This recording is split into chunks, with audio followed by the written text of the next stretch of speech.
മത്സരത്തിലേക്ക് വരുന്ന സമയത്തുള്ള ഒരു 4-5 കാര്യങ്ങൾ മാത്രമേ പറയാനുള്ളൂ. അപ്പോൾ അതുമായി ബന്ധപ്പെടുത്തിയിട്ടാണ് നമ്മുടെ റിസൾട്ടിൻ്റെ മാനദണ്ഡം അതുകൂടി ഓർമ്മപ്പെടുത്തിക്കൊണ്ട് നമുക്കറിയാം, മാപ്പിളപ്പാട്ട് പൊതുവെ ഇന്നിപ്പോൾ ജനകീയമായ ഒരു കലാവിഭാഗമായതുകൊണ്ട് തന്നെ പല ആളുകളിലും ചില പ്രയാസങ്ങൾ നമ്മൾ ഈ വേദിയിൽ കണ്ടു എന്നുള്ളതാണ്. 4 കാര്യങ്ങളിൽ പ്രധാനമായിട്ട് ഒന്ന്, തനിമയാർന്ന പാട്ടുകൾ സെലക്ട് ചെയ്യുക എന്നതാണ് ഒന്നാമത്തെ കാര്യം. അപ്പോൾ അതിൽ ഇവിടെ പങ്കെടുത്ത എല്ലാ ആളുകളും വിജയിച്ചു എന്നത് സന്തോഷപൂർവ്വം അറിയിക്കുന്നു. ഇനി രണ്ടാമത്തെ കാര്യമാണ് ഇതിൻ്റെ സാഹിത്യം എന്ന് പറയുന്നത്. മാപ്പിളപ്പാട്ടിൻ്റെ സാഹിത്യം എന്ന് പറയുന്ന അറബി മലയാള പദ്യശാഖയിൽ പെടുന്നതാണ് യഥാർത്ഥത്തിൽ മാപ്പിളപ്പാട്ട് എന്ന് പറയുന്നത്. അതുകൊണ്ട് തന്നെ പൂർവ്വകാല സൂരികളായിട്ടുള്ള മഹാകവി മോയിൻകുട്ടി വൈദ്യര്, താനൂർ മച്ചിങ്ങലകത്ത് മൊയ്തീൻകുട്ടി മൊല്ല, അതുപോലെ തന്നെ ചേറ്റുവായി പരീക്കുട്ടി, ഇങ്ങനെയുള്ള കുറേ മാളിയക്കലകത്ത് കുഞ്ഞമ്മദ് സാഹിബ്, ഇങ്ങനെ നിരവധി ആളുകളുടെ പാട്ടുകൾ നമ്മളിവിടെ കേട്ടു. അതുപോലെ തന്നെ പുതിയ കാലത്തെ ബദ്രുദ്ദീൻ പാറന്നൂർ, OM കരുവാരക്കുണ്ട്, മാളിയക്കൽ അബു കെൻസ, ഷഹീർ ചെന്നര, അബു മുഫീദ താനാളൂര്, അതുപോലെ തന്നെ നിരവധിയായിട്ടുള്ള പുതിയ കാലത്തെ മുസ്തഫ തനി പടപ്പറമ്പ്, പുതിയ കാലത്തെ രചയിതാക്കളുടെ പാട്ടുകളൊക്കെ ഇവിടെ നിങ്ങൾ തിരഞ്ഞെടുത്തു പാടി. അപ്പോൾ ഈ തിരഞ്ഞെടുപ്പിനായി രചയിതാക്കൾ പ്രത്യേകം പറയാനുള്ള കാരണം, സാഹിത്യം എന്ന് പറയുന്ന കോളം ഇവിടെ നമുക്ക് 20 മാർക്ക് നൽകുന്നുണ്ട്. അപ്പോൾ ആ സാഹിത്യത്തിൽ തന്നെ ഏറ്റവും വലിയ പ്രയാസം ഇതിലെ അറബി മലയാള സാഹിത്യമായതുകൊണ്ട് വരികൾ തെറ്റ് പാടുക എന്നത് പല ആളുകളിലും പൊതുവെ നമ്മളിവിടെ കണ്ടിട്ടുണ്ട് എന്നുള്ളതാണ്. പോപ്പുലറായിട്ടുള്ള കുറേ പാട്ടുകൾ ഇവിടെ പാടി. ഇപ്പോൾ മക്ക, ബക്കൂർ, മിക്ക, മിസബർ റളിയല്ലാഹുവിനെ മറവ് ചെയ്യുന്ന ഒരു രംഗം പറയുകയാണ്. നമുക്ക് കഫൻ പുടവ ഇല്ലാത്ത സമയത്ത് ആ പുല്ലുകളൊക്കെ കൊണ്ട് മേഞ്ഞ് അത് അദ്ദേഹത്തെ മറവ് ചെയ്യുന്ന ഒരവസ്ഥ. അപ്പം അതിൻ്റെ അർത്ഥതലം തന്നെ മാറുന്ന രീതിയിൽ ഇവിടെ കുറേ ആളുകൾ ആലപിച്ചു. തേൻകുളൽ കസ്തൂരിവാസം പൂക്കമഴുന്ന മാന്, ഫാത്തിമ ബീവിയെ കുറിച്ച് വർണ്ണിക്കുന്നതാണ്. അവിടെ അനുപല്ലവിയിലൊക്കെ ചില ഭാഗങ്ങൾ വരുന്നു, ഞാനത് പാടുന്നില്ല.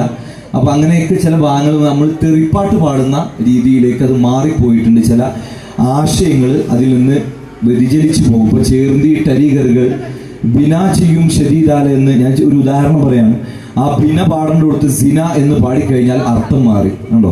അപ്പോൾ ഇങ്ങനെയൊക്കെ മാപ്പിളപ്പാട്ടിൽ പൊതുവെ ചില പ്രയാസങ്ങൾ കണ്ടുവരുന്നുണ്ട്. അതുകൊണ്ട് കൃത്യമായ സാഹിത്യം എന്ന് പറയുന്ന കോളം വളരെ കൃത്യമാണ്. അതുകൊണ്ട് അത് ഏത് രചയിതാവിൻ്റെ പാട്ടാണോ നമ്മൾ പാടുന്നത്, വെളിപ്പെട്ട സമയത്ത് ഹബീബുള്ള സ്വഹബാരും വേഗത്തിൽ തൊഴുതിരവ് ഇരക്കും പോതി എന്ന് പറയുന്ന സലീഖത്ത് കൃതിയാണ്.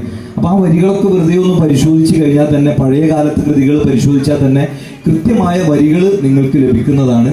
പുതിയ കാലത്തെ രചനയിലേക്ക് വരുന്ന സമയത്ത് ഇപ്പോൾ ഇവിടെ OM കരുവാരക്കുണ്ടിൻ്റെ, അതുപോലെ തന്നെ ബദ്രുദ്ദീൻ ഭായ്, ഇവരോടൊക്കെ ഇന്നത്തെ കാലത്ത് ജീവിച്ചിരിക്കുന്ന ആളുകളാണ്. ഇവരോടൊക്കെ ആ വരി ഒന്നും ഇങ്ങോട്ട് ഒന്ന് ഫോട്ടോ എടുത്ത് അയച്ചു തരുമെന്ന് പറഞ്ഞാൽ ആരും അടിച്ചു നിൽക്കില്ല, പോലെ അയച്ചു തരും. അതുകൊണ്ട് നിങ്ങളത് ചോദിക്കാത്ത പ്രയാസമാണ്. ഇവിടെ പല ആളുകൾ യൂട്യൂബിൽ നിന്നൊക്കെ കേട്ട് എഴുതിയെടുക്കുന്നത് കൊണ്ടുള്ള പ്രയാസമാണ് വരികൾ തെറ്റിപ്പോകാനുള്ള പ്രധാനപ്പെട്ട കാരണം. അതുകൊണ്ട് കൃത്യമായ വരി തിരഞ്ഞെടുത്ത് പാടുക എന്നതാണ് രണ്ടാമത്തെ കാര്യം. ഇനി മൂന്നാമത്തെ കാര്യം, ഇപ്പോൾ നമ്മൾ ഇത്രയൊക്കെ കാര്യം പറഞ്ഞു. ഇപ്പോൾ രചന, അതുപോലെ ഇതിൻ്റെ തനിമ പറഞ്ഞു, സാഹിത്യം പറഞ്ഞു. മൂന്നാമത് വരുന്നതാണ് ശ്രുതി, നാലാമത്തതാണ് അതിൻ്റെ താളം.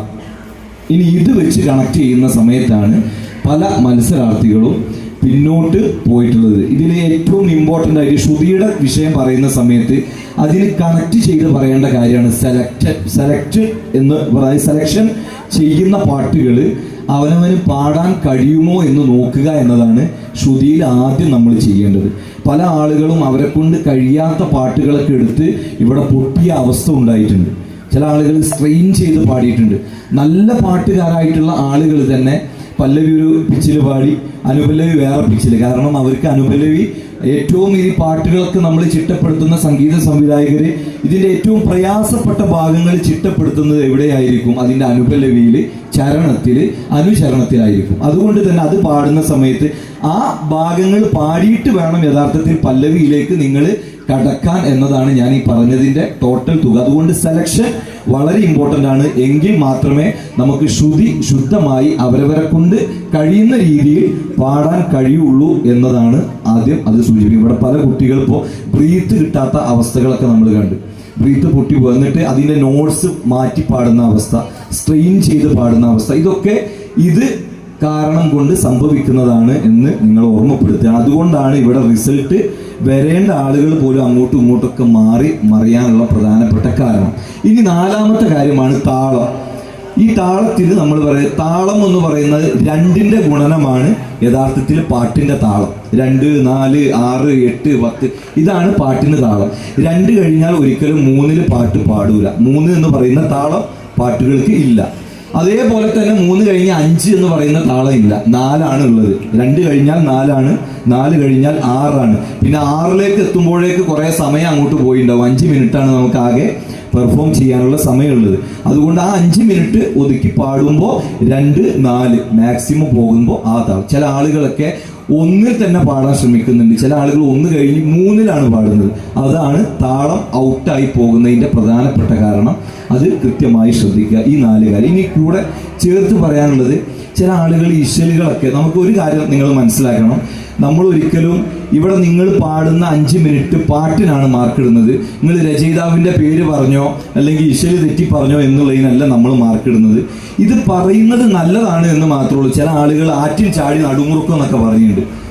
ആറ്റിൽ ചാടി പുഴയെ ചാടി മാപ്പിളപ്പാട്ടിൽ അങ്ങനൊന്നും ഒരു ഇശലില്ല. അതുകൊണ്ട് കൃത്യമായ ഇശല് നിങ്ങൾ ചെറിയ കുടുക്ക, പിന്നെന്താണ് തേൻ ബഹർ, അത് ഒരു കേസറ്റിന്റെ പേരാണ്. അങ്ങനെ ഇശലുകൾ നമ്മൾ അറിയാമെങ്കിൽ പറഞ്ഞാൽ മതി. അതിനൊരു മാർക്കും നമ്മൾ നൽകുന്നതല്ല. അത് പറയുന്നത് അതിൻ്റെ ഒരു ഭംഗിയാണ് എന്ന് മാത്രം. പോയോ? അത് ഈ പറയുന്നത് അതിൻ്റെ ഒരു ഭംഗിയാണ് എന്ന് മാത്രം. പിന്നെ ഈ മോയിൻകുട്ടി വൈദ്യരെ പാട്ടെടുത്ത് OMന്റെ പാട്ടെടുത്ത് മോയിൻകുട്ടി വൈദ്യർക്കും, ബദ്രുദ്ദീൻ പാറന്നൂർ എഴുതിയ പാട്ട് നസറുദ്ദീൻ മണ്ണാർ, ഇങ്ങനെയൊക്കെ പല ആളുകൾക്കും വീതം വെപ്പ് നടത്തിയിട്ടുണ്ട്.